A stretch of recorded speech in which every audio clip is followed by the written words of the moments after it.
तो हिंदी साहित्य टॉपिक चल रहा था हमारा और हिंदी साहित्य में हम क्वेश्चन आंसर सॉल्व कर रहे थे। और इससे पहले वाली जो क्लास थी उसमें हमने आपको एक प्रश्न दिया था, जो प्रश्न है आपका, अटल बिहारी वाजपेयी हिंदी विश्वविद्यालय कहाँ स्थित है। काफ़ी इम्पोर्टेंट प्रश्न है ये आपका। तो यहाँ पर सबसे पहला है आपका नई दिल्ली, दूसरा भोपाल यानी कि मध्य प्रदेश, तीसरा आगरा यानी कि यूपी, चौथा है आपका बनारस। ठीक, तो इसका जो सही आंसर था वो था आपका भोपाल मध्य प्रदेश। ठीक, तो आज की क्लास का हमारा सबसे पहला प्रश्न है, अबला जीवन हाय तुम्हारी यही कहानी, अबला जीवन हाय तुम्हारी यही कहानी, आंचल में है दूध और आँखों में है पानी। ठीक, तो ये जो पंक्ति है इसके रचयिता कौन है, ये हमसे पूछा गया है। तो सबसे पहला है आपका यशोधरा, दूसरा है आपका महादेवी वर्मा, तीसरा है आपका सुभद्रा कुमारी चौहान और चौथा है आपका मीराबाई। ठीक, तो इसका जो सही आंसर है वो है यशोधरा। ठीक, इसके बाद दूसरा है, अमीर खुसरो की रचनाओं की मुख्य भाषा क्या थी। ठीक, तो सबसे पहला है आपका प्राकृत, दूसरा खड़ी बोली, तीसरा है आपका संस्कृत और चौथा है आपका ब्रज भाषा। ठीक, तो अमीर खुसरो की रचनाओं की जो मुख्य भाषा थी वो क्या थी, तो वो थी आपकी खड़ी बोली। ठीक, इसके बाद तीसरा प्रश्न है, अवधी भाषा में रचित सर्वाधिक लोकप्रिय महाकाव्य कौन सा है। सबसे पहला है आपका कृष्णायन, दूसरा है आपका रामचरितमानस, तीसरा है आपका कामायनी और चौथा है आपका प्रिय प्रवास। तो इसका जो सही आंसर है वो है आपका रामचरितमानस। इसके बाद नेक्स्ट प्रश्न है हमारा चौथा, यहाँ पर पूछा गया है, आंचलिक रचनाएं, इंपॉर्टेंट प्रश्न है, याद रखिएगा, पूछा गया है आपका। ठीक, आंचलिक रचनाएं किससे संबंधित होती हैं। ठीक, यहाँ पर सबसे पहला है प्रकृति विशेष से, दूसरा है आपका समाज विशेष से, तीसरा क्षेत्र विशेष से या फिर चौथा है जिन रचनाओं में नकारात्मक बातें की जाती हैं उससे। तो इसका जो सही आंसर है वो है आपका तीसरा क्षेत्र विशेष से। ठीक, तो यहाँ तक आपको अच्छे से समझ आ गया होगा, स्क्रीनशॉट ले लीजिए, फिर उसके बाद आगे बढ़ते हैं।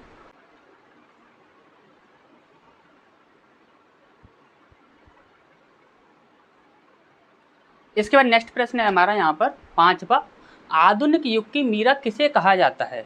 इस प्रश्न का आंसर अधिकतर लोगों को पता ही होगा। देखते हैं, पहला महादेवी वर्मा, दूसरा सुभद्रा कुमारी चौहान, तीसरा यशोधरा और चौथा ये सभी। तो ये सभी तो आपका वैसे भी गलत हो जाएगा क्योंकि इन सभी को तो नहीं कहा जाएगा। तो इसका सही आंसर है आपका महादेवी वर्मा। ठीक, अधिकतर लोगों को पता ही रहता है। छठवा है, आधुनिक युग के चरण किसे कहा जाता है। ये प्रश्न थोड़ा सा अलग है, इसे देखते हैं। सबसे पहला है हजारी प्रसाद द्विवेदी, दूसरा सूर्यकांत त्रिपाठी निराला, तीसरा रामधारी सिंह दिनकर और चौथा मुंशी प्रेमचंद।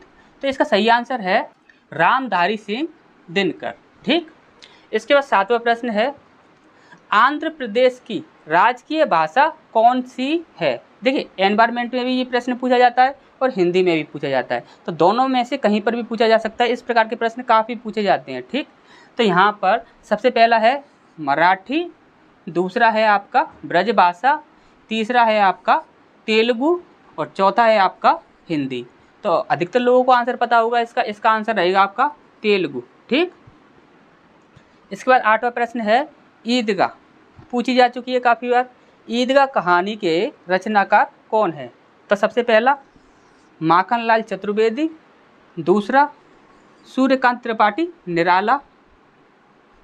देखिए, ये जो आपका अवतरण चिन्ह के अंदर जो रखा हुआ होता है वो उनके, या तो आप बोल सकते हो इनके उपनाम में आएगा, या फिर पूछा जाएगा कि इसको कौन सी उपाधि दी गई थी। जैसे कि सूर्यकांत त्रिपाठी को कौन सी उपाधि दी गई थी, तो आप बोलोगे कि निराला उपाधि दी गई थी। ठीक, ये काफ़ी पूछे जाते हैं इस प्रकार से प्रश्न।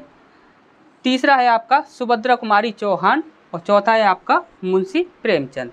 तो इसका सही आंसर है मुंशी प्रेमचंद। ठीक, तो नेक्स्ट क्वेश्चन की ओर बढ़ते हैं, तब तक आप इसका स्क्रीनशॉट ले लीजिए।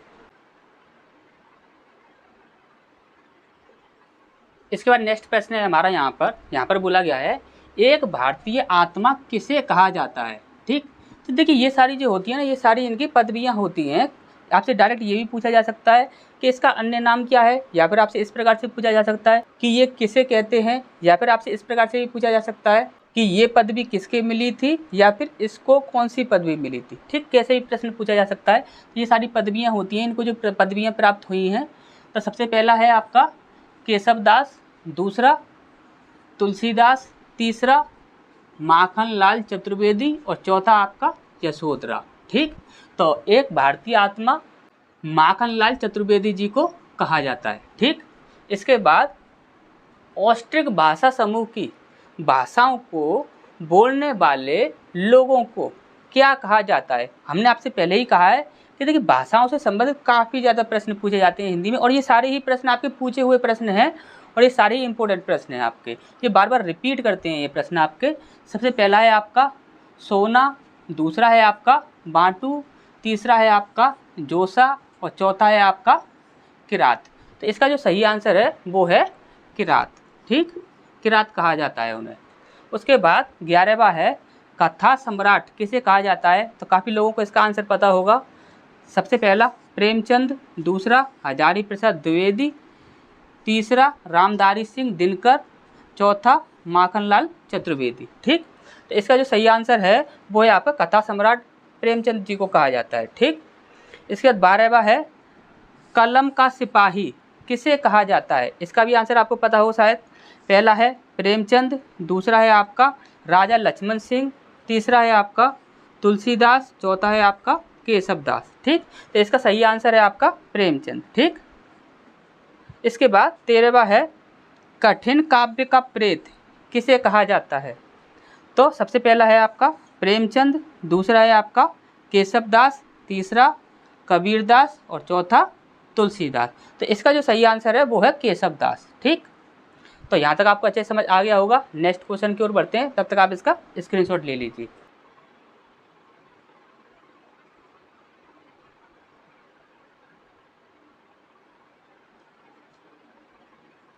इसके बाद नेक्स्ट प्रश्न है हमारा यहाँ पर 14वां। यहाँ पर बोला गया है कालिदास की अभिज्ञान शकुंतलम का हिंदी में अनुवाद किसने किया था। इम्पोर्टेंट प्रश्न है और काफ़ी बार पूछा भी गया है। तो सबसे पहला है यहाँ पर माखनलाल चतुर्वेदी, दूसरा है आपका बाणभट्ट, तीसरा है आपका मिश्र बंधु और चौथा है आपका राजा लक्ष्मण सिंह।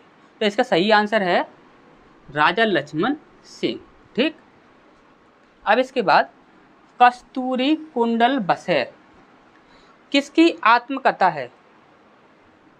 सबसे पहला मिश्र बंधु, दूसरा केशवदास, तीसरा द्विवेदी और चौथा मैत्रेय पुष्प। तो इसका सही आंसर है आपका मैत्रेयी पुष्प। ठीक, इसका 16वां प्रश्न है किस इतिहासकार ने सर्वप्रथम रीतिकालीन कवियों के सर्वाधिक परिचयात्मक विवरण दिए हैं। परिचयात्मक विवरण जो हैं वो सबसे अधिक किसने दिए थे। तो वो है सबसे पहला रामधारी सिंह दिनकर, दूसरा मिश्र बंधु, तीसरा चिंतामणि और चौथा भिखारी दास। तो इसका सही आंसर है मिश्र बंधु। ठीक, तो स्क्रीनशॉट ले लीजिए, तब तक फिर हम आगे बढ़ते हैं।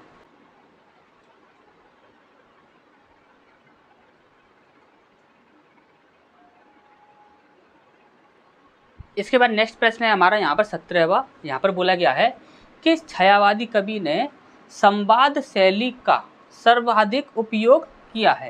तो यहाँ पर सबसे पहला है आपका सूर्यकांत त्रिपाठी निराला जी, दूसरा सुमित्रा नंदन पंत, तीसरा जयशंकर प्रसाद और चौथा महादेवी वर्मा।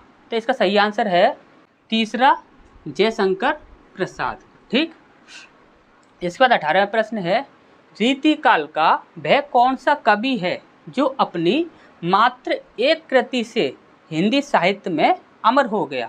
तो सबसे पहला है आपका कुलपति मिश्र, दूसरा बिहारी जी, तीसरा रसिक सुमति और चौथा आलम। ठीक, तो इसका सही आंसर है बिहारी जी। ठीक, इसके बाद वह मनुष्य है जो मनुष्य के लिए मरे, तो यह किसने कहा था, ये हमसे यहाँ पर पूछा गया है। सबसे पहला भिखारी दास, दूसरा मैथिली शरण गुप्त, तीसरा बिहारी और चौथा घनानंद। तो इसका सही आंसर है मैथिली शरण गुप्त। ठीक, इसके बाद 20वां प्रश्न है वापसी यह क्या है, इसकी प्रकृति क्या है। तो सबसे पहला कहानी, दूसरा कविता, तीसरा निबंध और चौथा पत्रिका। तो यहाँ पर पूछा गया है कि वापसी की प्रकृति क्या है, तो वो क्या है, एक कहानी है। ठीक, कहानी है इसका आंसर। इसके बाद ये प्रश्न आपको पूछा जा चुका है, इसका आंसर आपको कमेंट में देना है। आधुनिक मानक के हाल का पूर्वज कौन है। सबसे पहला क्रोमैग्नन मनुष्य, दूसरा ब्रोकन हिल क्रोनियम। ठीक, और तीसरा है आपका होमो रेडिसिएंसिस और चौथा है आपका होमो। ठीक, तो इसका आंसर आपको कमेंट में देना है। तो आशा करते हैं ये सारी चीज़ें आपको अच्छे से समझ आ गई होंगी। यदि किसी भी प्रकार यदि कोई कन्फ्यूजन या डाउट है तो आप कमेंट बॉक्स में कमेंट कीजिए, जो भी आपका कन्फ्यूजन या डाउट होगा वो दूर किया जाएगा। तो मिलते हैं फिर नेक्स्ट क्लास में।